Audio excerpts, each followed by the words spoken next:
Miércoles 21 de julio. Buenos días con quienes a esta hora nos siguen.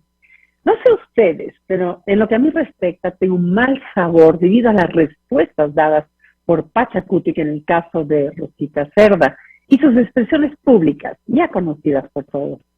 La sacaron de contexto, dice, y hay persecución de los medios. ¿A usted, Rosa? ¿Pero quién es usted? A no ser que sea por ser indígena que la persiguen, ¿no? Parece que no logramos superar esos lugares comunes.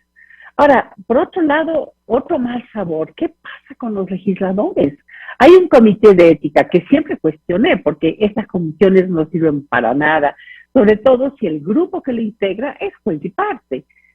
Pero ahí está. Según un asambleísta, dice que la denuncia debe ser puesta por Pachacutic. ¿Cómo así? Ustedes nos representan. Hagan lo que tengan que hacer. Hagan una investigación. No estamos diciendo a priori que podría haber la posibilidad de que no se le entendió del todo, en fin, pero hagan una investigación, que exista una explicación convincente, no solamente para ustedes, sino para el país. ¿Qué les pasa? Presidenta Yori, diga algo. Y bien, temas de hoy. Municipio de Quito, nuevo alcalde, grandes problemas, omisiones y retrasos. Estará aquí el concejal Eduardo del Pozo para hablar de este tema. El trato y estigmatización a mujeres que reciben inadecuada asistencia cuando llegan a los hospitales y clínicas con un aborto en curso, sin importar el origen del mismo. Con la abogada Silvia Buendía lo analizaremos. Héctor Yepes nos hablará sobre trabajar en equipo como una sola familia. Imagino yo que habla del país. Todos tenemos que poner el hombro. En fin, vamos a dar la bienvenida. Ya estamos conectados con Silvia Buendía. Ella es abogada en libre ejercicio en casos de defensa de los derechos humanos, de la diversidad de sexo, genérica y los derechos humanos de la mujer. Esto desde el 2000. Y hoy nos acompaña, tengo más sobre ella, desde el 2017 es comisionada de la Comisión Anticorrupción del Guayas, importante. Ha sido columnista de opinión en diferentes medios escritos, el Diario Expreso, La República, Mundo Diners, Kill City, Diario Extra, El Universo, Cáscara Amarga y la revista Más. Ha publicado en el blog de Think Tank y en el portal virtual feminista Zoila, y actualmente escribe los domingos para el Diario Telégrafo en la página de género Sororidad. Bienvenida. ¿Cómo está, abogada? Buenos días.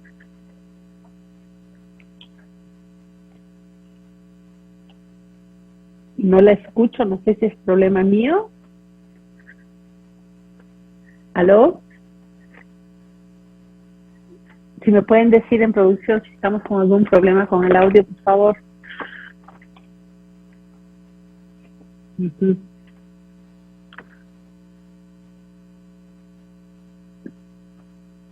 Se frició la imagen, me parece que me están diciendo, se congeló la imagen. Esperemos a ver unos momentitos. Ella sí me escucha para seguir con el tema.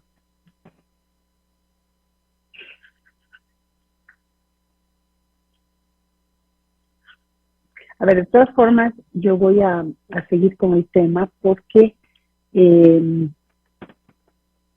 no, se fue, va a volver a ingresar. Ahí está. Bienvenida, abogada. Qué gusto tenerla con nosotros.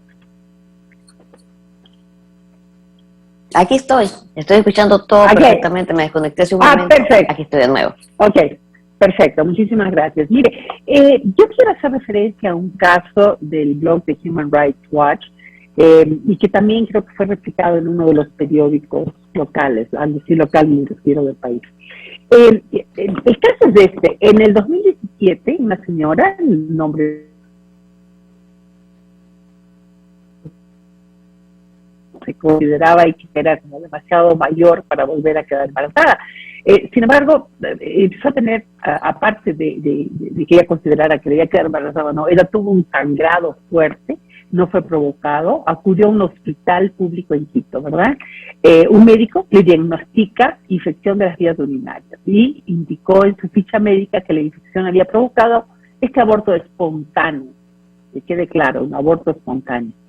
Entonces, un médico ingresó en el turno siguiente, se hizo cargo de ella, empezó a interrogarla por el sangrado y le preguntó si había intentado ella el provocar este aborto, ¿verdad?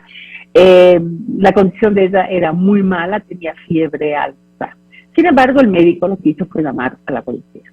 Todavía sangrando, debido a un procedimiento para quitarle restos de tejido del útero, desnuda, salvo por la bata que tenía puesta y con unas pocas compresas higiénicas, la trasladaron a la policía a una unidad de detención en medio de la noche, acusada por aborto consentido. ¿Ok? Temprano en la mañana al Sara le asignaron un defensor público, quien le aconsejó que se declarara culpable para recibir una pena menos severa. En pocas horas hubo una audiencia. Todavía con la base del hospital. No habían dado ni la posibilidad de vestirse.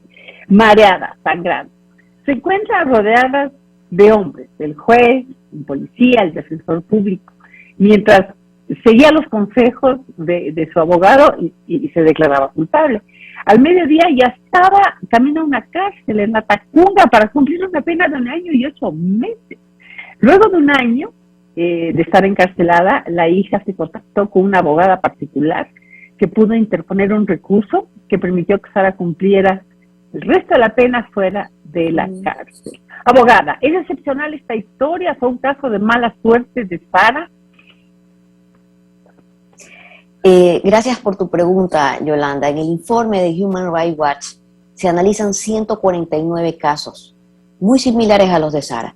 Un caso casi calcado a lo que tú acabas de relatar es el caso de Elena, también 38 años, casada con su marido, tiene su primer embarazo a esa edad, un embarazo absolutamente deseado, cabe recalcarlo, que le daba alegría a ella y a su familia, a su pareja.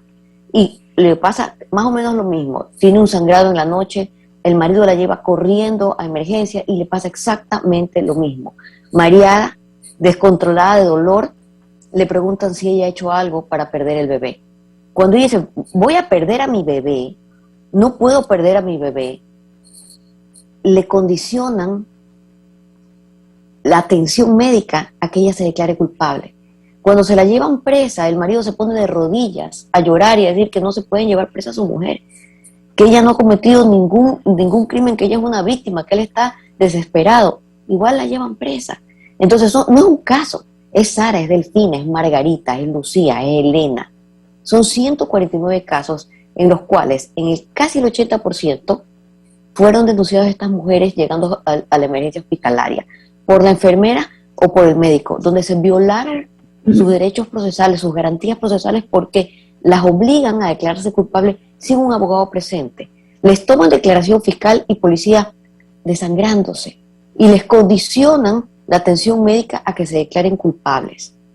Caso de niñas, yo voy a ser muy clara. Los asambleístas de hace unos 3 años, en el 2017, decían no hay ninguna mujer presa por abortar, no hay niñas presas por abortar, no hay niñas violadas presas por abortar. Aquí hay algunos casos, especialmente el caso de una niña que fue violada a los 8 años. A los 12 ya estaba encinta y da a luz de la manera más precaria y su bebé fallece. Esa niña de 12 años fue retenida durante 5 años acusada de homicidio, ya ni siquiera de aborto consentido. Entonces, este es un estudio que le da una cachetada a esos asambleístas indolentes que hace 4 años decían no se puede despenalizar el aborto ni siquiera en el caso de niñas violadas porque eso no existe. Esto es indolencia, esto es no ver lo que ha pasado y lo que hemos denunciado sistemáticamente las personas, las mujeres que trabajamos en estos casos de violencia y de defensa de mujeres acusadas de aborto. El sistema es un sistema cruel, machista, que viola totalmente y abusa de las mujeres en indefensión, que ni siquiera puede respetar lo que es obligar a una mujer a declararse culpable so pena de no recibir medicación cuando está desangrándose, cuando puede morir. Aquí analicemos un poco esto, porque me cuesta pensar que todas estas personas son psicópatas o sádicos, que ni bien viene una mujer que está con riesgo de aborto, enseguida es el interrogatorio y culparla de que esto es un aborto inducido, ¿no? Que todavía en nuestra legislación pues es penado. Pero entonces, no, ¿qué es lo que está pasando? O es una actitud moralista, o es una actitud de prejuicio, o es miedo. ¿A qué le pueden tener miedo como para descartar que ellos están involucrados tal vez en ayudar en un aborto? Porque aquí ya hay un problema que hay que solucionar. No sé quién Claro estará a que cargo sí. de solucionarlo, pero aquí ya hay un problema desde el inicio, desde que llega la persona a buscar ayuda médica. Yolanda, es tan sencillo como que cuando una mujer la violan, lo que se pregunta los operadores de justicia, el fiscal, a veces hasta el mismo juez, es cómo estaba vestida la señora para que la viole. Se llama misoginia. Es una actitud estructural, característica de nuestra sociedad machista, en el que a la mujer no se le cree, se le traslada la culpa de cualquier cosa mala que le pase. Se lo merecía porque salió con quién salió, tomó. Lo mismo en el caso de una emergencia obstétrica. Los asambleístas, que hasta hace 2 años o 3 años no querían que en la ley para prevenir y erradicar la violencia contra las mujeres haya un artículo que hablaba justamente de la atención médica en emergencias obstétricas. Todo aborto en curso debe ser atendido. Pero ahí decían no, porque las mujeres van a aprovechar porque lo que quieren es abortar. O sea, siempre estamos dispuestos, inclusive desde la institucionalidad del Estado, a pensar lo peor de las mujeres, aun cuando sean niñas. Y eso es una característica espantosa, pero sistemática y estructural en nuestra sociedad. Y lo vemos sobre todo en los asambleístas, que hace pocos años se negaron a que pasara la despenalización del aborto por violación, ni siquiera en el caso de niñas. Ojo, ni siquiera en el caso de niñas menores de 14 años violadas porque estatutoriamente son violadas. Y tampoco en el caso de la violencia obstétrica. Según cifras, el 100% de las niñas de 14 años o menos embarazadas es por violación. Es por violación. Efectivamente. Ahora, me preocupa esta situación, me preocupa que haya una mujer que haya pasado por esto y que no sea simplemente una mala suerte del destino, una ironía del destino. Me preocupa que esto sea permanente y que no haya una salida para estas mujeres. O sea, el momento que están recibiendo, me imagino que no se les permite una llamada telefónica, y en el caso de que sí pudieran llamar a alguien, o el acompañante o la acompañante lo pueda, ¿a quién se le puede llamar para que exista un seguimiento, una vigilancia de lo que está ocurriendo y no les manden en bata, enferma, desangrándose a un juicio, ¿no? o a una sentencia directa a la cárcel? En el informe queda muy claro que el 90% de las mujeres y niñas que han sufrido este maltrato pertenecen al quintil más pobre del Ecuador, de nuestra sociedad. Exactamente. Quichua hablantes, afrodescendientes, de las provincias más alejadas, en territorios rurales, mujeres que no tuvieron la asesoría ni la posibilidad de llamar por celular a su abogado, pues no tienen abogado. Y el abogado que le asigna el Estado les dice, declárate culpable. Si tu abogado te dice, declárate culpable, una mujer sin educación, que está aterrorizada, que no tiene los recursos, y le están dando un abogado gratuito, ¿qué va a hacer? Va a decir, no, yo quiero una segunda opinión de un abogado. No conocen abogados, no tienen acceso a una segunda opinión, ni siquiera una primera opinión. Porque eso también es algo importante, que los asambleístas en su momento, indolentes, crueles e ignorantes, no entendieron. El aborto penaliza la pobreza, porque las mujeres de nuestra condición social y económica, Yolanda, tenemos la posibilidad de abortar con nuestros ginecólogos, nuestros profesionales de la salud, en clínicas privadas. Nadie se entera. No sufrimos el riesgo de decir, vamos a ir presa. No, esa es la realidad. Y aquellos, sobre todo hombres indolentes de clase media alta, curuchupas mal, no se dan cuenta que cuando se negaron a pasar estas leyes que hoy, gracias a nosotras, ya son realidad, gracias al activismo, gracias a la Corte Constitucional, ya son realidad. Lo que se negaron es a ver que este es un delito que penaliza la ignorancia, la pobreza, la precariedad de las mujeres, las más pobres, las más vulnerables, las más jóvenes.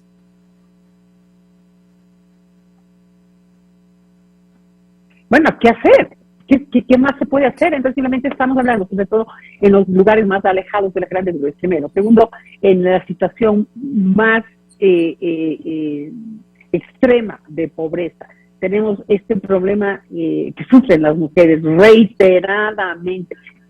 No hay quien ponga la vista en esto, no hay quien se compadezca de este tipo de situación. El informe de Human Rights Watch trae al final las recomendaciones justamente para responder esta pregunta. ¿Qué hacemos? Entonces traen recomendaciones para la Administración de Justicia, el Consejo de la Judicatura, los jueces, la Asamblea, la Defensoría Pública, la Fiscalía y el Presidente de la República. ¿Qué es lo que le dicen?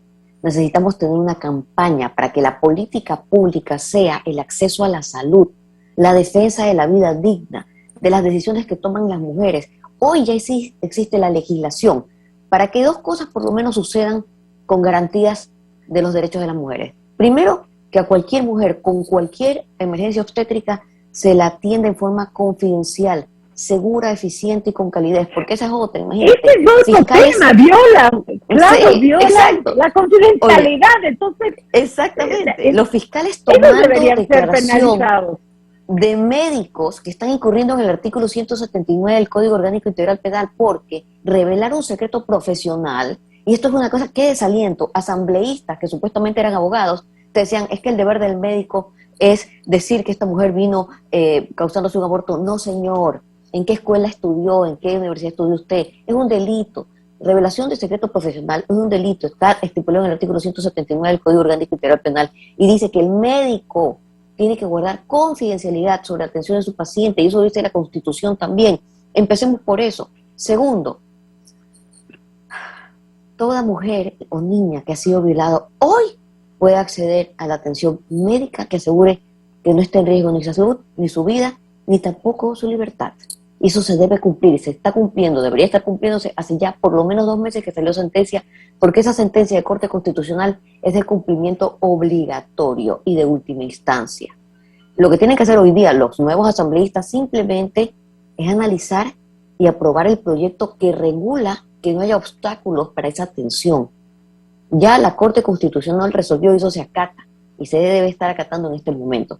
Esas 2 recomendaciones, por lo pronto, claro. Y más todavía, educar a una sociedad que siempre está dispuesta a pensar lo peor de las mujeres, que no puede ser que todos los días se denuncien, por lo menos en Fiscalía, 14 violaciones sexuales a mujeres y niñas, y dicen es que van a mentir, no han sido violadas, pero si nos pasa todo el tiempo, nos vivimos cuidando a las mujeres desde que tenemos uso de razón de que no nos violen cada día, hasta que estamos ya a 50, 60 años nos pasa, porque vieron a mujeres hasta de 80 años ancianas, y es noticia en los titulares de los periódicos. Entonces, una conducta tan misógina y violenta para contra las mujeres no se puede cambiar de un momento a otro, toma décadas, y es a través de la educación. Pero estamos tarde. Hay quienes piensan que incluso ha habido una involución en ese sentido. De alguna forma, ayer hablaba justamente con la ex directora del CEIME, entonces, de la fundación que realmente creo que hizo mucho por estos temas tipo las mujeres, y hablábamos de que hubo una época en donde parecía que había pues todo un movimiento, como te digo, mental, un movimiento espiritual, anímico, por mejorar este tipo de situaciones, ¿no? Y poner cada cosa y darle el nombre que se merecía. O sea, el violador es el violador, hay este problema, y las mujeres son, en muchos casos, son consideradas victimarias cuando en realidad son víctimas. Ahora, parece que ha habido una involución, ¿no? Yo sí creo. Mira, yo te voy a dar mi criterio de por qué la involución desde mi criterio personal, desde mi punto de vista. Durante más de 10 años tuvimos como primer mandatario a un hombre violento, misógino, brutal y encima fanático religioso. Yo veo que estos mini fanáticos, que también pulularon la asamblea, especialmente la asamblea pasada, tienen esta formación absolutamente violenta y machista. Y hoy la hermana del expresidente, que desgraciadamente preside la Comisión de la Niñez, estuvo pues en una calle con una niña violada, con su bebé en los brazos, exponiéndola. Qué ridícula es la ignorancia de esta asambleísta. Ni siquiera sabe que no se puede exponer a una víctima de una infracción penal. Peor ante las cámaras. Eso es atroz. Bueno, pues, esa es la semejanza con el otro familiar que que fue presidente de la República, y de otros asambleístas también que se niegan sistemáticamente a entender que las mujeres somos personas. Y que si en efecto pertenecen a algún tipo de credo religioso, eso está muy bien, pero vivimos en un país laico.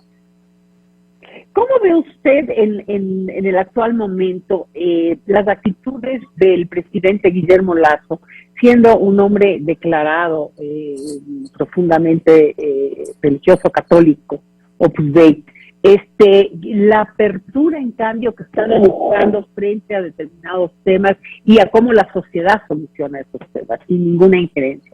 Y usted sabe a qué me refiero, ¿no? A la resolución de la Corte Constitucional con respecto al aborto, al abrazo que incluso le dio al representante de los LGBTI cuando presentó a su ¿cómo se llama? Gabinete social. En fin, estas muestras, ¿usted cree que esas son buenas noticias de tolerancia, sobre todo, de tolerancia y de permitir que la sociedad vaya encontrando su rumbo y vaya avanzando a su propio ritmo, digamos, sin la injerencia gubernamental?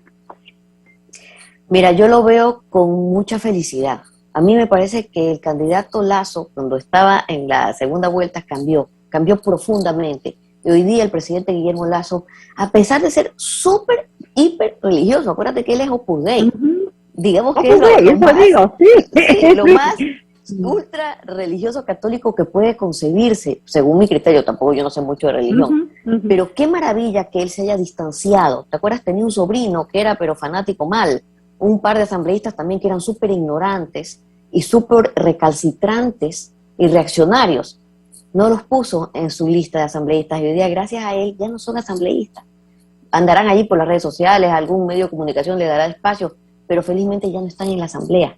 Y no solamente no los puso en su lista Lasso, sino que Lasso hoy como presidente dice, yo respeto, ni siquiera utiliza la palabra tolero, yo respeto que vivimos en un estado laico y mis convicciones personales y mi credo religioso fundamental sigue siendo el mismo, porque son mis valores más queridos, desde siempre los voy a defender, pero como presidente de un estado laico, respeto lo que dice la Corte Constitucional, voy a promover derechos humanos de las diferentes, yo qué sé, como dijo, organizaciones, poblaciones LGBTIQ+, ni siquiera yo digo LGBTIQ+, Lasso lo dice hoy.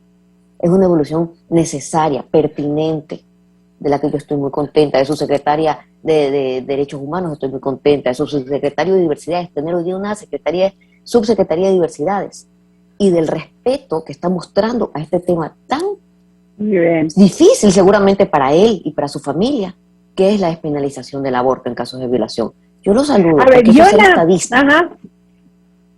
Exactamente. Ahora, si yo tuviera que rescatar un solo tema del informe de Human Rights Watch y de sus recomendaciones, yo me quedaría con aquel que insta a la Asamblea Nacional de Ecuador a eliminar todas las sanciones penales para el aborto. Con esa me quedaría yo. ¿Con cuál se quedaría usted? Yo también.